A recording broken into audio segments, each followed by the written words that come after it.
한때 300만에 달했던 전라북도 인구는 심리적 마지노선으로 여겨지던 180만 붕괴 초읽기에 앞두고 있습니다. 특히 청년 유출과 고령화로 생산 인구가 줄면서 인구 문제는 우리 지역의 경제까지 큰 타격을 주고 있는데요.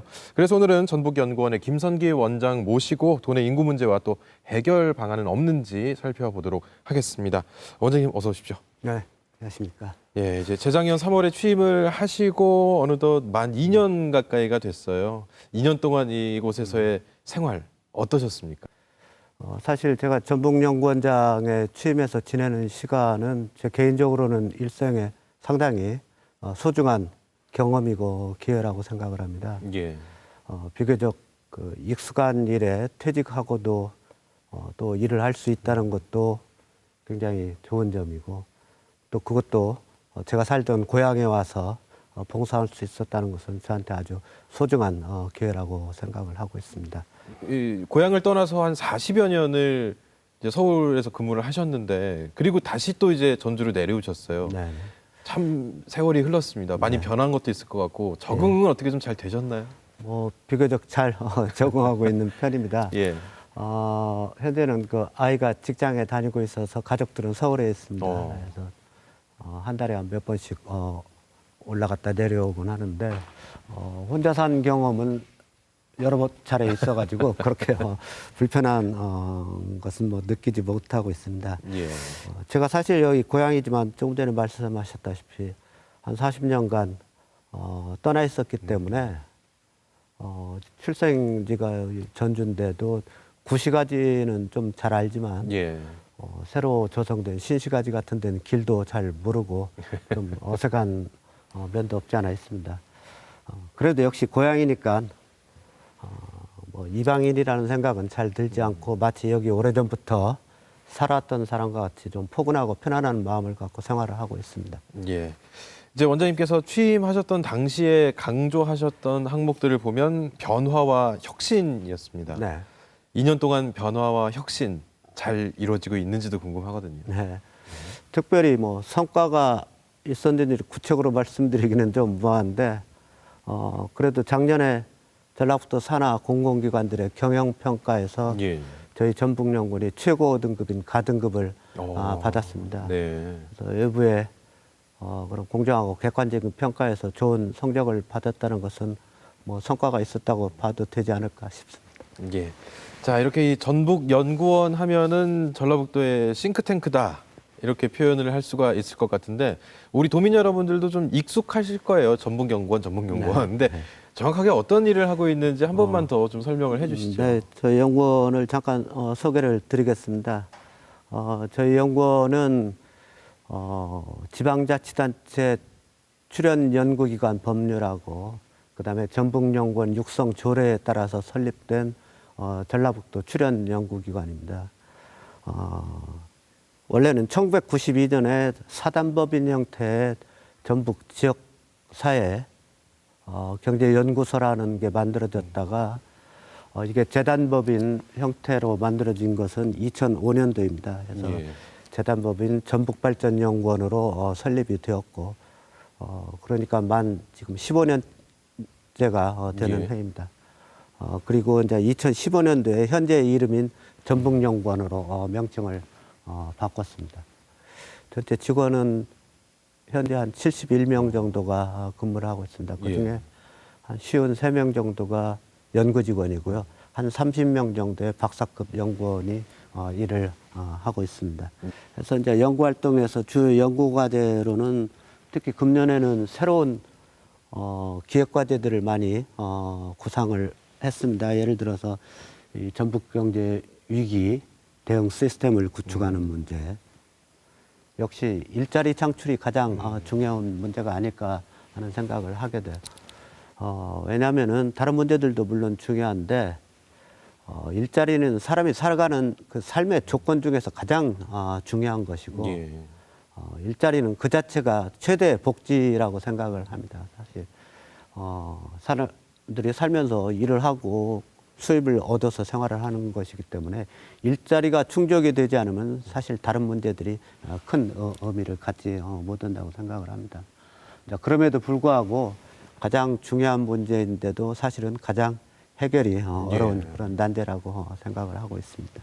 그러니까 이게 일자리가 많아야 된다는 건 결론적으로 연결돼 있는 것들을 따져보다 보면은 인구 감소랑도 연결이 돼 있고 또 고령화랑도 연결돼 있고 저출산이랑도 연결돼 있고 청년 실업 이게 다 결국엔 일자리 문제와 또 뗄 수가 없잖아요. 네, 뭐 예. 정확한 지적입니다. 우리가 고민하는 여러 가지 인구 문제들, 조금 예. 전에 말씀하신 저출산 문제, 인구 유출 문제, 그다음에 비혼, 그다음에 노인 문제 이런 것까지도 전부 일자리와 밀접하게 연결이 예. 되어 있습니다. 아시다시피 인구 유출이라는 게 결국 이곳에 일자리가 부족하니까 일자리를 찾아서 이동을 하게 되는 거고요. 뭐 비혼이나 또는 저출산도 결국 고용 불안 문제 이런 것들이 깊이 연관되어 있고 노인 문제 중에서 가장 중요한 노인 빈곤 문제 같은 것도 결국 일자리하고 밀접한 연관이 있습니다. 현재 우리나라 실업률이 한 4% 정도 되고요. 청년 실업은 한 10% 가까이 되고 있습니다. 그 중에서도 그 스스로 고용을 단념했다든지 불안정 고용자들까지 포함하면은 아마 체감 실업률이 거의 한 20% 가까이 되는 걸로 알고 있는데 예. 이런 이제 어려운 고용 여건, 일자리 여건들이 결국 인구 문제의 가장 핵심적인 직접적인 요인이 되고 있다고 생각이 되어져서 예. 어떤 측면에서는 일자리 해결이 되면은 인구 문제 상당한 정도를 해결할 수 있다고 예. 봐도 되지 않을까 싶습니다. 예. 근데 우리나라 이제 통계청에서 발표한 자료를 보면 2028년 이후에는 전체적으로 인구가 감소할 거다 이렇게 전망치를 내놨습니다. 예. 원장님 생각은 어떠세요? 네, 그렇습니다. 뭐 정부에서 발표한 것이니까 그렇게 될 걸로 생각을 합니다. 2018년도에 통계청에서 인구의 수정 전망을 발표를 예. 했습니다. 해서 방금 말씀하신 대로 2028년도에 한 5,200만 정도로 인구가 정점에 이른 다음에 감소할 것으로 전망을 발표를 하였습니다. 당초에는 2031년에 한 5,300만 정도를 정점으로 해서 이후에 감소할 것으로 발표를 했었는데 부랴부랴 다시 수정 전망을 내놓게 되었습니다. 이건 상당히 이례적인 일로 보고 있는데요. 예. 원래 통계청은 인구 센서스가 있는 해에 5년에 한 번씩 인구 전망을 발표를 합니다. 그리고 통상 그 여러 가지 사회경제 지표 중에서 인구 지표가 가장 전망이 확실하고 정확한 그런 지표로 알려져 있는데 예. 그럼에도 불구하고 그렇게 수정 전망을 다시 내놓게 된 것은 미처 예상했던 것보다 훨씬 빠르게 인구 변화 추세가 바뀌고 있기 때문인데 예. 가장 큰 원인은 역시 출산율 저하에 예. 있다고 봐집니다. 사실 2028년 이후에 인구가 감소할 거라는 예상을 하고 있는데 이건 굉장히 우리나라 국가적으로는 유사일에 처음 있는 일입니다. 지금까지 우리나라에 인구가 감소한 적이 없었고 예. 앞으로 한번 감소하기 시작하면은 다시 늘어나기는 어렵지 않을까. 아마 제 생각에 남북한이 통일이 되기 전까지는 다시 늘어나기는 어려울 거라는 생각이 들고요. 이미 인구 데드크로스는 2017년도부터 시작이 되었다고 얘기를 하고 있어요. 즉 예. 사망이 출생보다 더 많아지는 이제 그런 경우입니다. 이와 같이 이제 인구가 줄으니까 당연히 다른 인구들도 줄게 되는데 사실 우리 인구 감소 문제를 얘기하지만 인구 문제의 핵심은 인구 구조 변화에 있다고 볼 수가 있어요.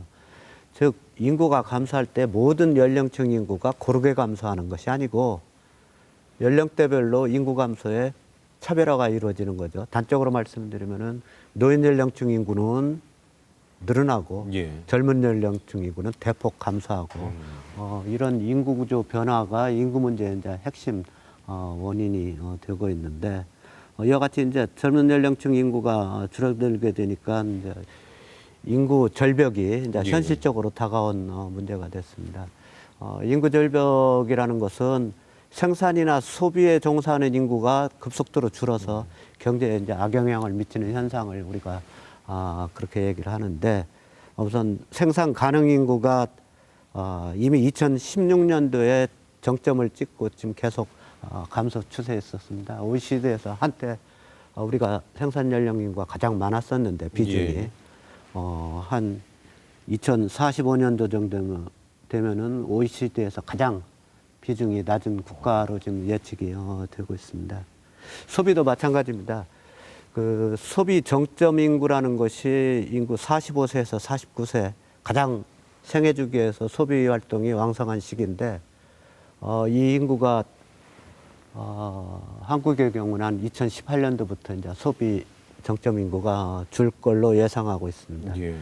특히 그 인구 절벽이란 책을 그 해리덴트라는 학자가 인구 절벽이라는 책을 썼는데 그 책에 이제 한국을 사례로 해서 소비 절벽이 이제 시작됐다고 얘기를 하고 있어요.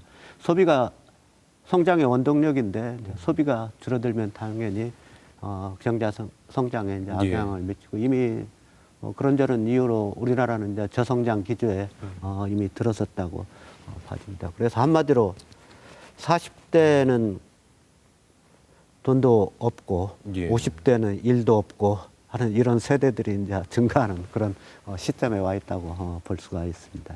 예. 근데 이제 OECD의 자료들을 이제 한 번씩 이제 뉴스를 통해서도 발표가 되는 게 있는데 이제 세계적으로 OECD 가입 국가 중에 출산율이 우리나라가 가장 낮다. 네. 이런 자료를 제가 본 적이 있는 예, 것 예, 같거든요. 맞습니다. 이게 지금 어느 정도로 벌어진 건가요? 네, 뭐 지금 우리가 당면하고 있는 인구 문제 중에서 가장 해결도 힘들고 또 해결해야 될 절실한 문제가 사실은 저출산 문제입니다. 2019년 기준으로 현재 합계 출산율이 0.98로 나와 있으니까 두 사람의 부부가 아이를 생애에 걸쳐서 한 명도 지금 낳지 않는 그런 시점에 와 있습니다. 이 합계 출산율이라는 것은 가임 여성이 생애에 걸쳐서 이제 총 낳을 수 있는 아이 수를 얘기를 하는 건데 두 사람이 출생할 수 있는 아이니까 인구가 현상을 유지하려면은 2명 거기에 이제 영아 사망률 같은 걸 고려해서 2.1명을 우리가 대체 출산율이라고 얘기를 합니다. 그래서 저희 한국은 그 1970년도에 합계 출산율이 4.53으로 알려져 있고요. 예. 그다음에 1983년도에 조금 전에 말씀드린 대체 출산율 수준의 2.1을 달성을 했습니다. 그리고 이제 2001년도에 1.3 대체 출산율에 미달하는 국가를 이제 저출산 국가라고 얘기를 하고 있고요. 1.3을 미달하는 국가는 이제 초저출산 국가라고 얘기를 하고 있습니다. 그리고 이제 지금 이제 1도 채 이르지 못하는 이제 시점이 됐는데 그러니까 거의 저출산 국가가 된 지가 한 37년 가까이 되고요. 초저출산 국가가 된 지도 거의 한 20년 가까이 되죠.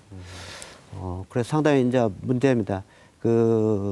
잠깐 말씀드리면 우리나라가 지금 겪고 있는 인구 문제 중에서 세계적으로 두드러진 세 가지 현상이 있는데 하나가 좀 전에 사회자 말씀하신 지금 얘기하는 세계 최하위의 저출산 국가, 또 하나는 세계에서 가장 고령화 속도가 빠른 국가, 그 다음에 또 하나는 세계에서 특정 지점의 인구 집중이 가장 심한 나라.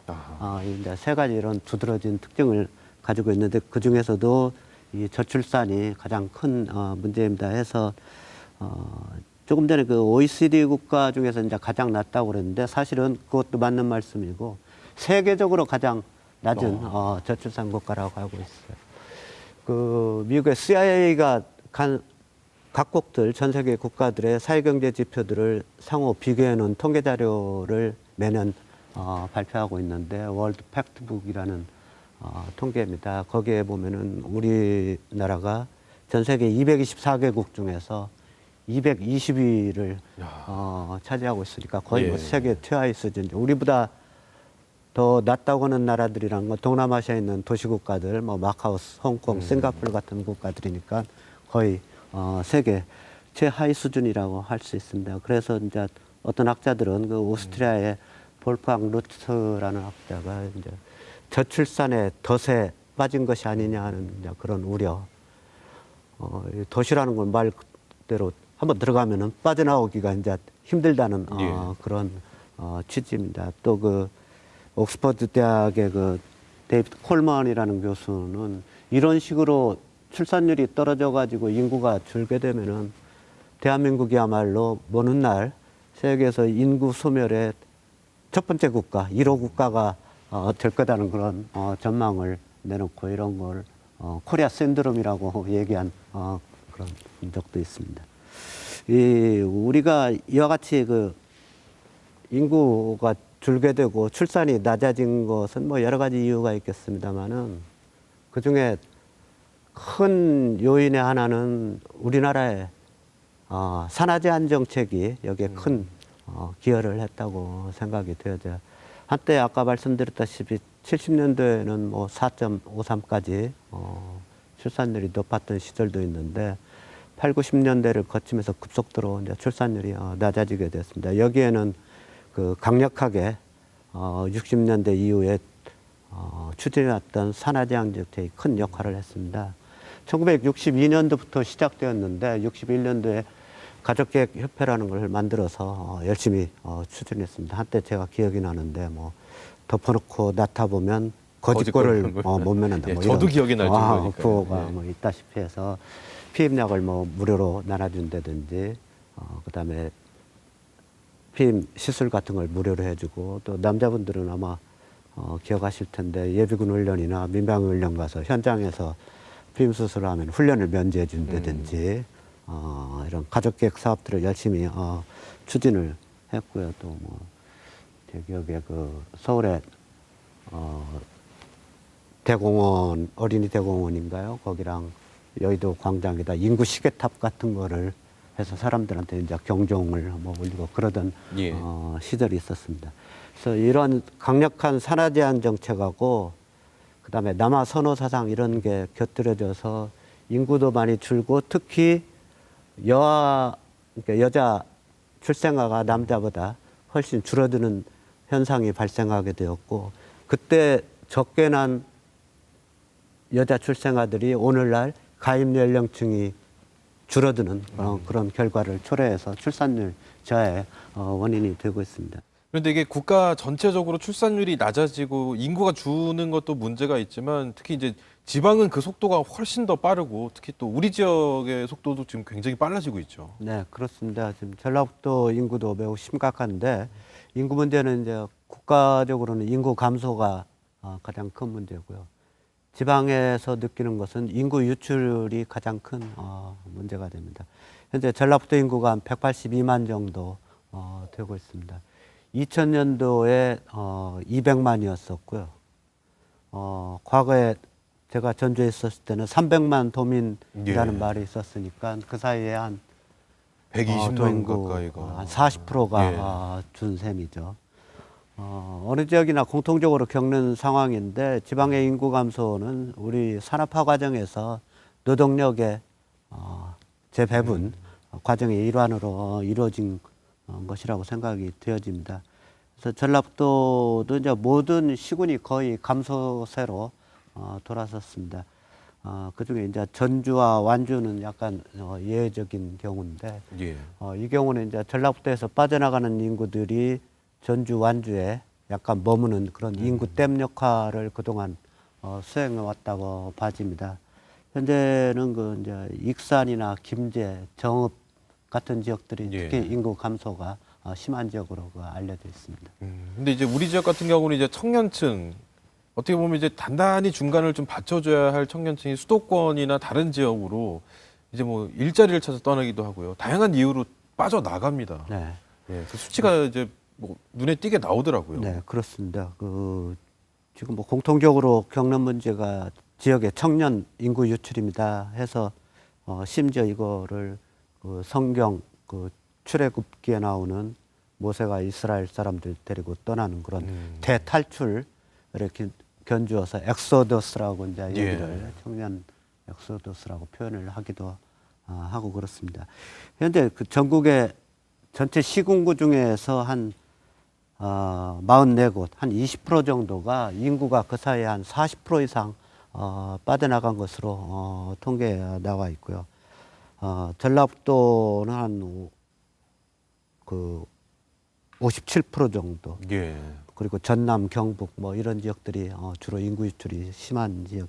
반면에 이제 서울이나 경기는 그동안에 한 20% 정도 순 증가가 이루어졌죠. 그래서 지난 10년간은 23만 명 정도의 청년 인구가 이제 전라북도에서 이제 빠져나간 걸로 보고 있는데, 대체적으로 한 20대, 30대는 순 유출이 많고요. 한 40대, 50대는 반면에 약간의 순 증가가 유입이 좀 많은 그런 상황입니다. 유출이나 유입 모든 경우에 있어서 전라북도는 그 대상 지역은 역시 경기도와 서울, 예. 수도권 지역들입니다. 일부 전라남도나 뭐 약간 인구 이동의 교류가 있지만 그건 비율은 굉장히 낮은 편입니다. 특히 이제 문제가 되는 것은 청년층의 유출 중에서도 더욱더 그 젊은 여성들이 선별적으로 빠져나가는 것이 문제고, 이게 이제 지역의 인구 재생산에도 나쁜 영향을 미치지 않나 이렇게 생각을 하고 있습니다. 자, 이제 이렇게 청년 인구가 또 줄고 노령 인구가 좀 늘어나게 되면 아무래도 이제 고령화 문제 비율적으로 봐도, 근데 전라북도가 좀 이 문제가 좀 많이 다른 시도에 비해서 좀 큰 편이죠. 네, 뭐 전라북도가 더 심하다고 말하기는 그렇습니다만 전국적으로 지금 다 전국적으로 힘들죠. 예. 문제입니다. 아까 제가 세 가지 세계적으로 두드러진 인구 문제 중에 고령화 속도를 얘기했는데, 현재 그 우리나라의 고령화율은 한 14.9% 정도 되는 것으로 2019년도 기준으로 그렇습니다. 이미 2017년도에 고령화율, 즉 65세 이상 인구가 총 인구에서 차지하는 비율이 우리가 7%를 넘으면은 고령화 사회라고 얘기하는데, 예. 2017년도에 이미 고령화 사회에 진입을 했고요. 지금은 이제 고령 사회 14% 이상인 고령 사회에 들어갔습니다. 그리고 2025년도면은 20% 이상을 초과하는 초고령 사회로 들어갈 것으로 예. 전망이 되어지고요. 한 2065년도 되면 아마 OECD 국가 중에서 최고 높은 고령화율을 보일 것으로 생각합니다. 현재 고령화 수준 자체도 뭐 약간 높은 편이지만, 그보다 더 문제가 되는 것은 우리나라의 고령화 속도가 세계에서 가장 빠른 나라로 알려져 있습니다. 예. 그래서 고령화 사회로 들어서서 초고령 사회까지 이르는 기간이 우리나라가 한 26년 정도 걸린 것으로 지금 추정을 하고 있는데, 예. 일본이 한 36년, 프랑스 같은 나라는 한 154년 정도 걸릴 거라고 보고 있으니까 고령화 예. 속도가 굉장히 엄청 빠른 그런 상황이죠. 예. 특히 문제는 아까 말씀하셨던 대로 전라북도의 경우 농촌 지역의 고령화율이 상당히 높은 편입니다. 그래서 우리나라 뭐 전체 다 마찬가지입니다만 한 기초자치단체 중에 한 38%가 이미 초고령 사회에 들어서 있고, 아주 심한 경우는 거의 고령화율이 40% 가까이 이르는 지역도 예. 있습니다. 뭐 가보시면 알겠지만 마을에 뭐 청년부장 이런 분들이 60대, 70대 노인분들이 예, 맞습니다. 맡고 있는 예. 경우를 볼 수가 있죠.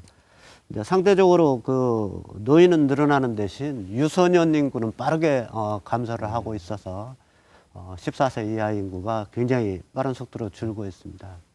그래서 드디어 그 2017년도에 인구 역전 현상이 일어났는데, 즉 유소년 인구보다 노인 인구가 더 많아지는 예. 그런 상태를 지금 진입을 했고요.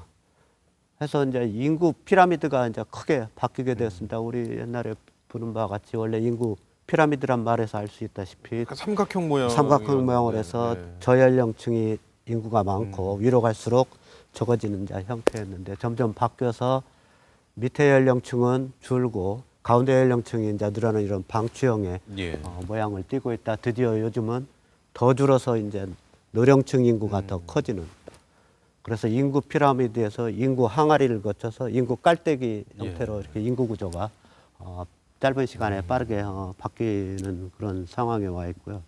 특히 이게 우리나라에 많은 그 1955년도 이후 출생한 그 베이비붐 세대가 금년부터 이제 고령 인구에 편입이 되는데 예. 이렇게 되면 그런 역전 현상이 더욱더 빠른 속도로 진행이 되지 않을까 생각이 들어지고 유소년 인구가 줄으니까 당연히 학령 인구도 매우 줄어가지고요. 학교들 이제 폐교되기도 폐교, 하고 예. 통폐합 이런 것들이 이제 뭐 일반화돼서 농촌 같은 경우는 뭐 빠른 속도로 그런 학령 인구의 감소에 영향을 받게 됩니다. 제가 취임하고 전라북도 고군산 군도의 선유도를 예. 방문한 적이 있는데 거기 이제 학교가 새로 건물을 지어서 이제 갔는데 초등학교하고 중학교를 복합학교로 한 건물에서 한꺼번에 학교를 하는데 예. 학생이 8명인데 교사 교직원은 12명인 그럼에도 불구하고 이제 지역사회에서는 학교를 계속 유지를 하려고 합니다. 왜냐하면은 학교라는 것이 지역 공동체의 90점 역할을 하기 때문에 예. 학교가 없어져 버리면은 마을 공동체가 더 빠른 속도로 붕괴되는 그런 문제가 있습니다. 예. 근데 요즘에 이제 그 말씀하신 대로 지방으로 갈수록 이렇게 인구가 좀 적어지고 고령 인구가 많아지고 하면서 이제 지방 소멸 지수라는 것도 언론을 통해서 이렇게 보도가 되기도 네. 합니다. 실제로 이거는 그럼 어떻게 조사가 되고? 네. 예. 2018년도에도 한 차례 발표되었고 한 3년 전에도 처음으로 발표됐고 했습니다. 그 한국고용정보원이라는 데서 이제 예. 분석을 해서 발표를 해서 언론에도 많이 나오고 했는데 아마 이제 사람들이 크게 관심을 갖는 것은 지방 소멸이라고 할 때 그 소멸이란 단어의 어감 때문에 아마 예. 그러지 않나 강하게 싶어요. 좀 다가와요. 예. 마치 우리 동네가 우리 자치단체가 곧 없어지는 거 아니냐. 근데 사실 그런 뜻은 아니고요. 인구가 빠른 속도로 감소하게 되면은 어떤 공동체 또는 자치단체가 기본적으로 존립하기 기능을 제대로 기능을 발휘할 정도 규모에 미달하면은 상당히 어려운 지경에 처한다는 그런 의미라고 볼 수가 있습니다. 그 인구 소멸 지수는 가임 여성 분의 65세 이상 고령자의 비율로 측정을 합니다. 예. 그래서 고령자가 많으면은 숫자가 높고 가임 여성이 줄어들면 이제 숫자가 줄고 그렇게 되어 있는데 이제 1.0 이하가 되면은 소멸 위험이 있다 이렇게 예. 보는 거고요.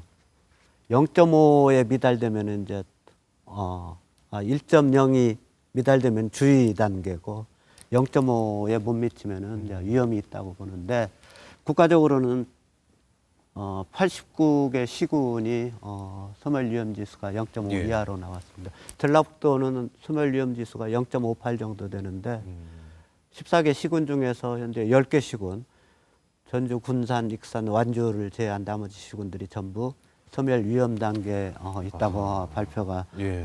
되었습니다. 이 대체적으로 그 첫 발표되었을 때는 대체적으로 소멸 위험 지역들이 농산어촌을 중심으로 주로 포진해 있었는데 한 몇 년 지나니까 지금은 이제 지방의 중소도시, 심지어 도청 서재지 도시 또는 산업도시까지로 전체적으로 확산되는 그런 경향을 보이고 있습니다. 예. 자, 이게 인구 문제가 꼭 해결해야 되는 이유가 바로 이 인구가 우리나라의 경제, 또 우리 지역의 경제와 좀 밀접하게 연관이 돼 있을 수밖에 없기 때문인데 이게 그럼 경제와 인구 얼마나 영향을 서로 주고받고 있는지도 궁금해요. 네, 그렇습니다. 인구 문제는 뭐 모든 것의 기본적인 지표이고 국가 정책의 아주 근간이 되는 현상이기 때문에 여러 가지 영향을 미치죠. 특히 인구 감소가 좋지 않은 방향으로 악영향을 많이 미치는데 첫 번째로는 역시 경제에 미치는 영향이 크다고 볼 수가 있습니다. 앞서 잠깐 말씀드렸다시피 생산이나 소비에 종사하는 인구가 급속히 줄기 때문에 성장 잠재력에 나쁜 영향을 미치죠. 생산과 소비는 물론이고 저축 투자까지 이제 줄게 되니까 경제 성장에 악영향을 미치게 됩니다. 뿐만 아니라 그 우리가 이렇게 인구가 많아가지고 한때는 굉장히 덕을 봤던 시절이 있습니다. 예. 우리 경제개발 초기 단계에서는 값싼 저임금의 노동력들이 굉장히 많으니까 그런 저가 제품들을 생산해서 수출도 활성화시킬 수 있고 우리가 그런 시절을 인구 보너스 시대라고 얘기를 하는데 반면에 지금같이 인구가 적어서 경제에 악영향을 미치는 그런 사회를 인구 오너스 사회라고 부릅니다. 또 이제 인구가 줄게 되면은 그 부양 부담이 굉장히 커집니다. 생산 연령 인구는 주는데 노인 인구들은 굉장히 늘어나기 때문에 생산 연령 인구 대비 총 인구 또는 생산 연령 인구 대비 노인 인구 이런 비율이 거의 100명 기준으로 100이라는 숫자가 이제 넘게 되면 한 2060년대 가면 그렇게 될 것으로 지금 예측이 되어지는데 흔히 얘기하는 목말 사회를 이제 우려를 해야 됩니다. 목말 아시죠? 이렇게 목말 한 사람이 위에다가 한 사람이 한 사람을 태우는 그런 현상입니다. 옛날에 그 운동회 같은 거 할 때 기마전 하지 않습니까? 몇 사람이 이렇게 끼고 너댓 한 명이 사람 한 명을 올리죠. 그걸 이제 기마에서 이제 목말로 굉장히 이제 힘든 그런 사회를 예측을 할 수 있고요. 지역 사회의 활력도 매우 저하될 걸로 생각이 되어져요.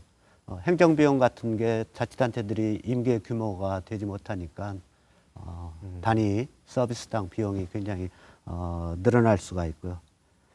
여러 가지 시설 유지 관리 비용 같은 게 늘어나거나 그다음에 전통 사람이나 지역 연구 사업 같은 게 이제 위축되고 해서 지역 경제도 주민들의 삶의 질도 나쁜 영향을 미치게 됩니다. 특히 그 생활 인프라가 규모 경제를 갖추기가 어렵게 되기 때문에 뭐 공공 서비스는 그래도 재정을 어느 정도 해결한다고 하지만 민간 부문의 서비스는 제대로 받기가 어렵게 됩니다. 대표적인 게 의료 서비스 같은 것, 뭐 농촌 같은 데 가면 산부인과 찾기가 어려운 더 심각한 것은 일반 생필품 같은 걸 사는 그런 마켓, 상점 같은 게 어려워서 일본 같은 경우에는 그 노인들이 뭐 간단한 물건 하나 사기 위해서 몇 킬로를 운전을 하고 가야 되는 이 사람들을 일컬어서 쇼핑 난민이라고 부르고 있는데 우리도 이제 그런 상황들이 조금 불편을 끼치게 되고요. 그다음에 이제 지역 공동체도 빠른 속도로 붕괴되고 그다음에 이제 안전 취약 지역 같은 것들이 많이 생기게 되죠. 뭐 빈집이라든지 폐경지라든지 뭐 농하수로 같은 거 이런 거 제대로 방치되어 있는 경우에 이제 우범지대가 한다든지 사회 전반적으로 그 여러 가지 나쁜 영향을 미치게 되는 것으로 알려져 있습니다.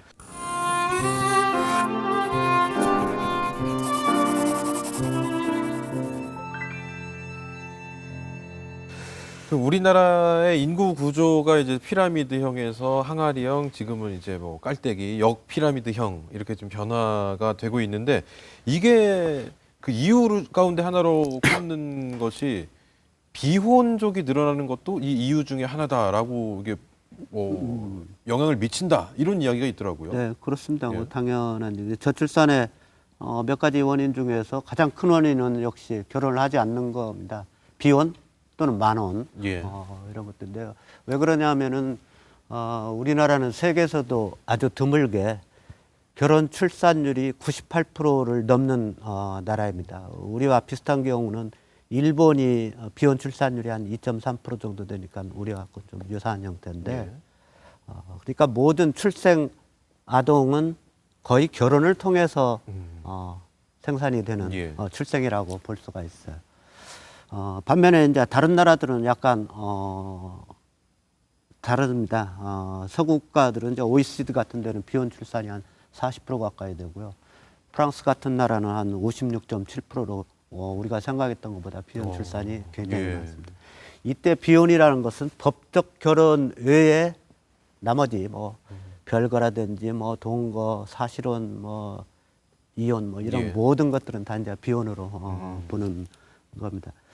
그래서 이제 이와 같이 비혼이 많아지는 것은 뭐 몇 가지 이유가 있을 겁니다. 결혼관 자체가 이제 많이 옛날하고 바뀐 것도 있고 또 하나 중요한 것은 경제적인 요인이 특히 우리의 경우에는 결혼 조건에 대한 부담이 굉장히 큰 것 같아요. 제가 개인적으로 보는데 옛부터 우리는 전통적으로 결혼을 굉장히 중요시 여겼습니다. 그래서 일륜지 대사로 칭하고 그랬는데 지금은 이제 당사자들이 뜻만 맞는다고 해서 결혼을 하기가 어렵고 우선 취업이 돼야 되고요. 근데 남자만 취업을 요구했다가 지금은 이제 여성들도 취업이 돼야지 결혼을 하기가 좋고 또 주택 문제 같은 거 서울은 뭐 예. 심각하고 이런 이제 경제적인 문제들이 결혼을 안 하거나 늦게 하는 그런 대표적인 원인이 되고 있습니다.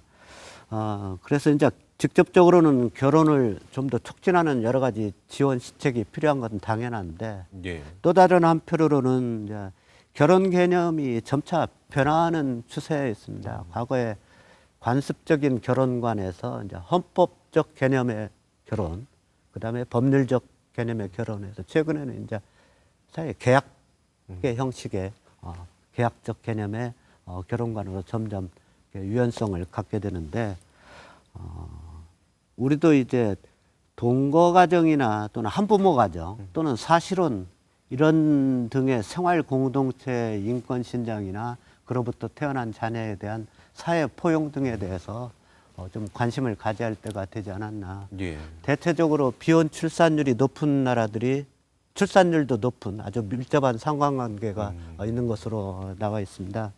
그래서 이런 거에 대한 제도적 보완책의 가장 대표적인 사례로는 이제 프랑스의 시민연대 계약 제도, 흔히 영어로 PACS에서 팍스라고 부르는데, 예. 이건 이제 동거와 결혼의 중간 정도 형태의 제도입니다. 그래서 동거의 유연성과 결혼의 보장성이 같이 어우러진 제도로 당사자들이 커플이 법원에 신고만 하면 되고, 물론 관계를 해소할 때도 뭐 신고만 하면 되는 예. 간단한 절차로 되어 있습니다. 대신 그로부터 출생한 자녀들이나 그 가정에 대해서는 사회보장이라든지 여러 가지 복지 이런 예. 거에 대한 게 거의 결혼과 마찬가지로 준하는 그런 혜택을 주고 있어서 우리와 같이 비혼을 좀 비판적인 시각으로 보는 게 아니라 뭐 정상적인 결혼 관계나 마찬가지로 그렇게 됐습니다. 다만 이 팍스라는 제도가 출산율을 제고하기 위해서 만든 제도는 전혀 아니고요. 예. 아까 말씀드린 대로 그런 생활 공동체 인권 신장을 위해서 밑으로부터 수요를 수용하다 보니까 이제 생겨난 제도인데 결과적으로 그렇게 했더니 출산율이 높아지는 결과를 얻게 된 거죠. 예. 그래서 우리도 이제 최근에 이런 거에 대한 논의가 뭐 일부 있습니다만 아직까지는 우리는 이제 유교적 전통이 특히 성리학의 전통이 많고 그래서 예. 쉽지는 않은 일이고요. 앞으로도 계속 논의를 해야 할 사항인데 최근 몇 가지 전향적인 일들이 조금 있었습니다. 서울시에서 난임 치료에 대한 정부 지원, 그다음에 청년 신혼부부에 대한 주택 지원에서 사실혼을 대상자로 포함시키는 그런 조치를 취했고요. 예. 또 그 진선미 의원이 그 생활 동반자법이라는 것을 이제 국회에 발의도 하고 있는데 아직 뭐 계류 중입니다만은 아직은 조금 그런 논의가 활발하지 않고 앞으로 공론화 합의 과정이 좀 필요한 예. 사항이 아닐까 싶습니다. 네. 근데 이제 아무래도 이 출산이라는 것 자체가 뭐 남자와 여자가 만나서 출산이라는 과정이 생겨나게 되지만 결국 아이를 출산하는 것은 여성이기 때문에 네. 또 이에 대한 뭐 저출산에 대한 대책이라든지 또 이 출산 후에 또 여성에게 좀 뭔가 좀 이렇게 사회적으로 좀 보장을 해줄 수 있는 제도라든지 이런 복합적인 것들도 좀 만들어봐야 될 것 같은데 이 부분에 대한 논의가 뭐 좀 어떤 지금 정도 뭐 돼 있는지. 저출산에 대한 예. 대책은 뭐 인구 문제 중에서 가장 최우선적으로 대책을 강구하고 정부에서도 시행을 하고 있습니다. 우리 크게 이제 저출산 원인은 아까 말씀드린 대로 크게 세 가지를 들면 비혼 만원의 증가, 예. 그 다음에는 만원이기 때문에 1인당 출생아가 굉장히 적습니다.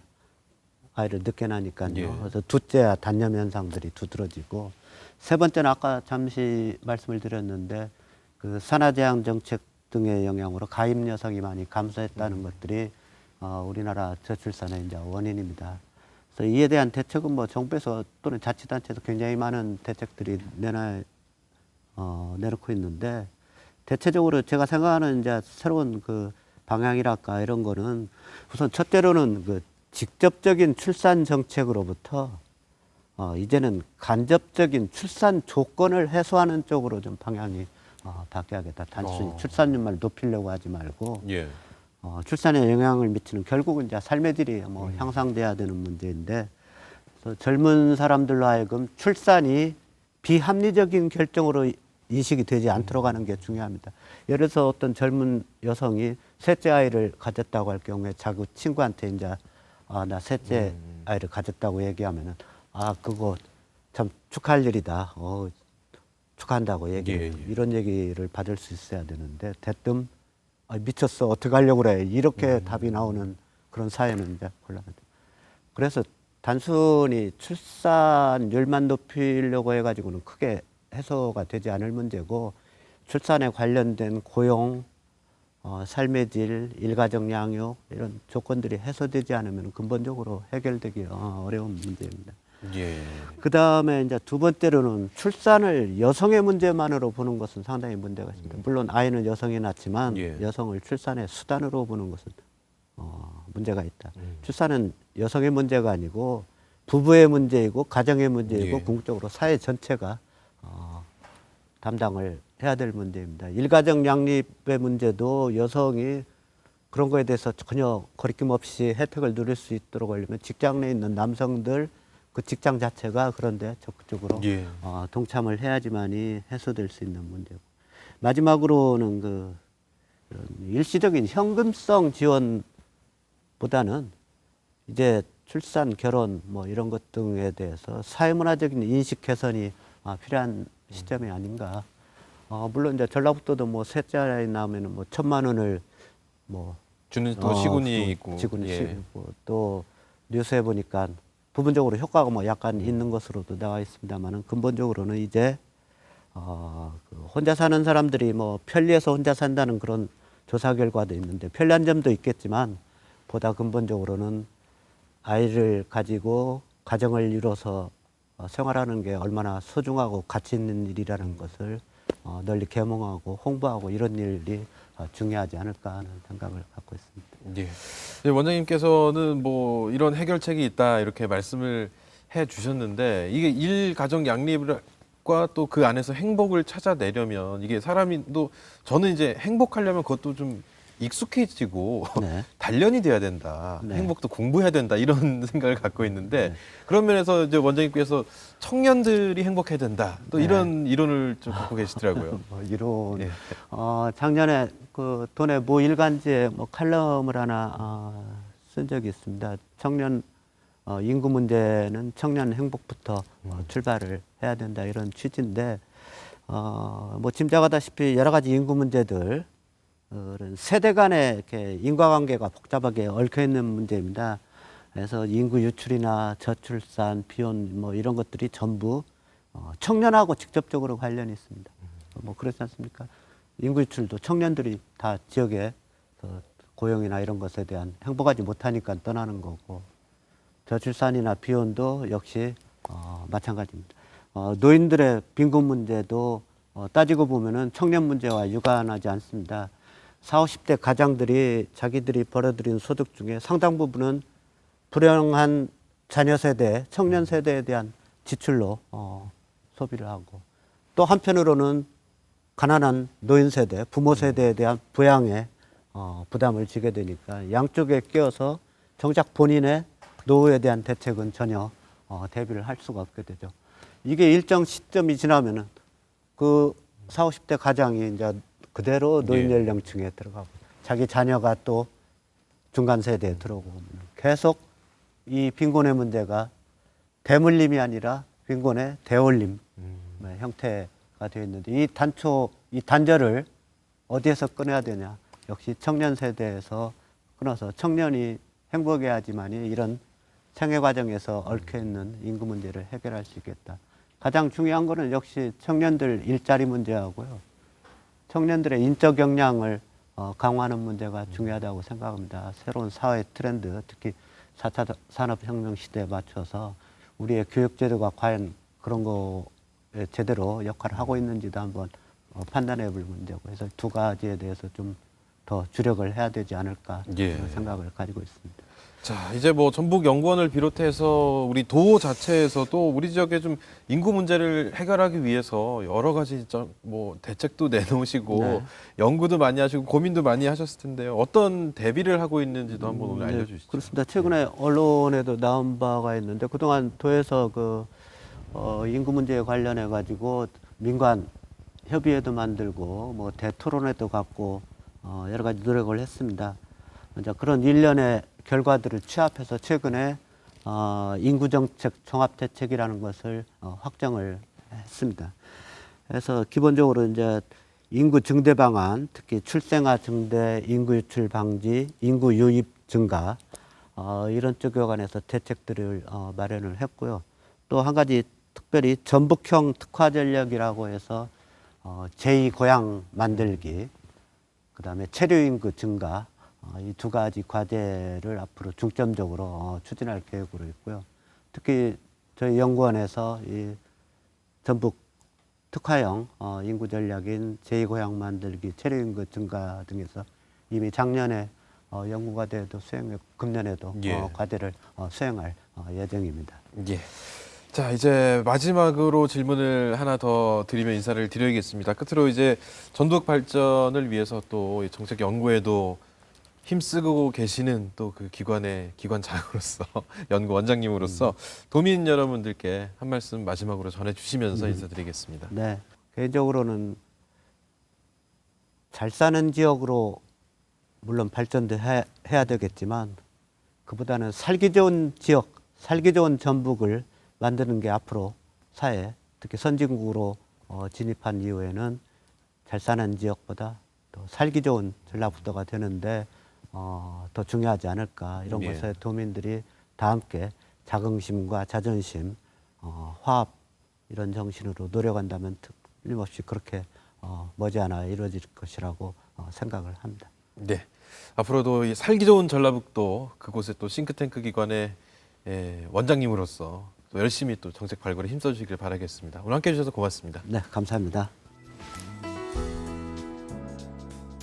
네, 몇 달째 이 코로나19가 기승을 부리고 있습니다. 기본적인 손 씻기 또 마스크 착용 같은 예방 수칙 잊지 마시고요. 또 정부와 도의 방역 활동에도 적극 동참하시면서 코로나19를 이겨낼 수 있도록 우리 도민 여러분 모두 함께 힘써 주시면 고맙겠습니다.